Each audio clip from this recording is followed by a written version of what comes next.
Hello guys, welcome to Social System. I am your host Abhishek और आज हम इस वीडियो में जानेंगे रिपब्लिक डे के मीनिंग, इम्पोर्टेंस एंड रेलिवेंस के बारे में। तो बिना कुछ देरी करे हुए लेट्स गेट स्टार्टेड। तो स्टार्टिंग करते हैं रिपब्लिक के मीनिंग से। तो जो इसका मीनिंग है, Republic form of a government in which a state is ruled by the representative of a citizens body. Republic government is working for the welfare of their respective citizen in their state. अब state का मतलब ये मत समझ लेना सबके सबकी एक ये लोकल स्टेट की बात हो रही है, उत्तर प्रदेश, बिहार या किसी अन्य राज्य के बारे में बात हो रही है। पॉलिटिकल साइंस के अंदर स्टेट का मतलब होता है नेशन और अ कंट्री। सिंपल मीनिंग में समझा रहा हूँ, इसमें बहुत ही ज़्यादा ये बहुत कॉम्प्लिकेटेड कॉन्सेप्ट भी बन सकता है जो पॉलिटिकल साइंस स्टूडेंट्स नहीं पढ़ते हैं। तो ये हो गया रिपब्लिक का मेन मीनिंग कि रिपब्लिक जो है वो एक ऐसी फॉर्म ऑफ गवर्नमेंट है जो लोगों के वेलफेयर के लिए काम करेगी। पार्लियामेंट के अंदर एक रिप्रेजेंटेटिव होगी जो लोग इलेक्ट करेंगे।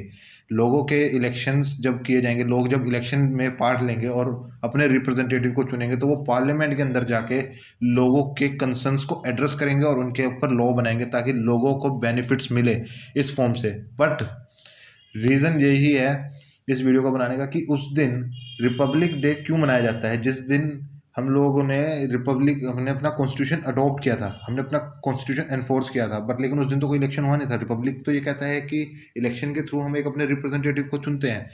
तो यही समझाने के लिए मैंने इस वीडियो को बनाया है। तो जो इसकी हिस्ट्री को समझते हैं अब, तो ये हिस्ट्री में बताया जाता है इस तरीके से कि जो साइमन कमीशन है 1927 में वो इंडिया में आई थी, और उसके आने के बाद इंडिया में बहुत बड़ा क्रिटिसिज्म हुआ था। साइमन कमीशन का क्रिटिसिज्म इसलिए हुआ था क्योंकि साइमन कमीशन के अंदर सब के सब ब्रिटिश ऑफिसर्स ही इंक्लूड करे गए थे, इंडिया की रिप्रेजेंटेशन नहीं थी। अब मोतीलाल नेहरू जी, जो जवाहरलाल नेहरू जी के फादर हैं, उन्होंने इसको अपोज किया था और उनको निकाल दिया गया था वहाँ से कि आप इंडियंस कॉन्स्टिट्यूशन बनाने के एलिजिबल नहीं है। इस वजह से उन्हें वहाँ से निकाल दिया गया था। तो मोतीलाल नेहरू जी को अपनी जो एम्बेरसमेंट फील करनी पड़ी, उसको देखते हुए उन्होंने एक कॉन्स्टिट्यूशन बनाया जिसका नाम नेहरू रिपोर्ट रखा गया। और उस नेहरू रिपोर्ट के अंदर मोतीलाल नेहरू जी ने प्रोविजन रखा था डोमिनियन स्टेटस का। डोमिनियन वो चीज़ होती है जो कि आपको एक कंट्री के अंदर ही आपको आज़ादी मिल जाएगी, कि आप आज़ाद तो हो जाएंगे, आपके पास अपनी लॉ मेकिंग पावर होगी, पर लेकिन आपका जो हेड ऑफ स्टेट होगा, जैसे इस समय इंडिया का हेड ऑफ स्टेट है प्रेसिडेंट ऑफ इंडिया, बट लेकिन अगर हम उस चीज़ को एक्सेप्ट कर लेते तो हमारा स्टेट, जो हमारा हेड ऑफ स्टेट होता है, वो यूनाइटेड किंगडम की क्वीन एलिजाबेथ होती है आज के टाइम पे। बट इंडिया में ये चीज़ नहीं हुई। ये क्यों नहीं? क्योंकि young leaders like Jawaharlal Nehru and Subhash Chandra Bose, इन्होंने इसका अपोज किया और भगत सिंह जी के टोटल इंडिपेंडेंस के आइडिया को एक्सेप्ट किया, जिसके ऊपर एक मतभेद भी था, एक माइंड डिफरेंसेस भी थे गांधी जी के और यंग लीडर्स के बीच में। बट इन्होंने इवेंचुअली स्वराज पार्टी भी क्रिएट कर गई थी। बाद में यही पार्टी इंक्लूड हो गई थी कांग्रेस के अंदर ही, और एक डेट इसकी बनाई गई 19 दिसंबर 1929 को। एक रेजोल्यूशन पास किया जिसे पूर्ण स्वराज रेजोल्यूशन भी कहा जाता है, लाहौर सेशन के अंदर, कि 26 जनवरी 1930 को तक अगर हमारी जो प्रोविजंस हैं ब्रिटिश गवर्नमेंट नहीं मानती है, उस समय की ब्रिटिश गवर्नमेंट अगर नहीं मानती है, तो हम लोग अपनी कंट्री में पूर्ण स्वराज यानी कि एक टोटल इंडिपेंडेंस की बात करेंगे। ये इसकी हिस्ट्री है। और इसी हिस्ट्री को कायम रखने के लिए जब हमारा देश 1947 में आज़ाद हुआ, B R Ambedkar, doctor Surendra Sinha,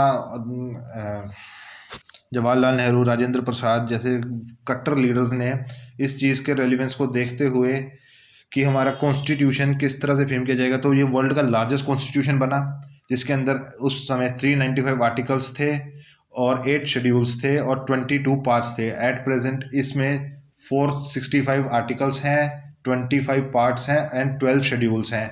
और इसे बनाने के लिए हमें 2 years 11 month एंड 18 days का टाइम लगा। और ये कॉन्स्टिट्यूशन अपने आप में दुनिया का सबसे बड़ा कॉन्स्टिट्यूशन है। और इस कॉन्स्टिट्यूशन के क्रिटिसिज्म में बहुत कुछ सुनने को मिला। चर्चिल ने यह तक कह दिया था, चर्चिल यानी कि ब्रिटेन के प्राइम मिनिस्टर, की इंडिया फिर से कॉलोनाइज हो जाएगा, फिर से इंपीरियलिस्टिक पावर में आ जाएगा। बट इंडिया एक वर्किंग डेमोक्रेसी बना रहा, और इसका श्रेय भी जाता है हमारे कॉन्स्टिट्यूशन को, हमारे विजनरी लीडर्स को, जिन्होंने इस चीज़ के ऊपर बहुत ध्यान दिया। और हमें गर्व करना चाहिए कि हमारे लीडर्स ने इस चीज़ के ऊपर बहुत ध्यान दिया कि हम लोग एक वर्किंग डेमोक्रेसी बने रहें। तो इस वजह से हमें इतना अच्छा एक कॉन्स्टिट्यूशन मिला। और इस डेट की बात करें तो हमारा कॉन्स्टिट्यूशन बन के तैयार हो गया था 26 नवंबर 1949 को। बट उस दिन का मान रखने के लिए कि हमने अपने आप को टोटल इंडिपेंडेंस के लिए तैयार कर लिया था। इसलिए हम लोगों ने 26 जनवरी 1950 को हम अपने कॉन्स्टिट्यूशन को इम्प्लीमेंट करने के बारे में ये सोच लिया था। और उस दिन के रेलिवेंस की वजह से ही हमें 26 जनवरी 1950 को सेलिब्रेट भी किया जाता है। जाने से पहले दो चीज़ें और कहना चाहूँगा।